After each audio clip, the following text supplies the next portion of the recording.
आप सल्लल्लाहु अलैहि वसल्लम वाज़ और तलकीन की मजालिस नागा देकर फरमाते थे ताकि आने वाले लोग उकता ना जाएं। और आप सल्लल्लाहु अलैहि वसल्लम मजलिस में किसी को इज़्ज़त देना चाहते थे तो उसके लिए अपनी चादर बिछा देते थे। आप सल्लल्लाहु अलैहि वसल्लम जब सहाबा के मजमा में तशरीफ़ ले जाते तो सहाबा किराम अगर खड़े हो जाते तो आप सल्लल्लाहु अलैहि वसल्लम इसको बुरा समझते थे। उसके बाद सहाबा किराम ने आप सल्लल्लाहु अलैहि वसल्लम के मिजाज को पहचान लिया तो आप सल्लल्लाहु अलैहि वसल्लम के लिए जब मजलिस में आ रहे होते थे उसके लिए खड़े नहीं होते थे, क्यों? आप सल्लल्लाहु अलैहि वसल्लम इसको नापसंद समझते थे।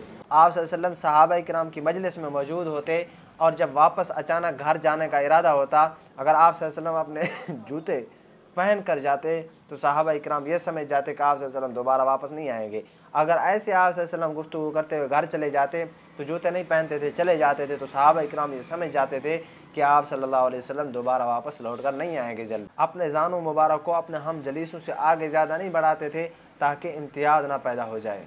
सहाबा किराम अगर मजलिस में बैठे होते गुफ्तगू कर रहे होते थे तो आप सल्लल्लाहु अलैहि वसल्लम भी आकर गुफ्तगू में बैठ जाते थे, सहाबा किराम का गुफ्तगू सुन लेते थे।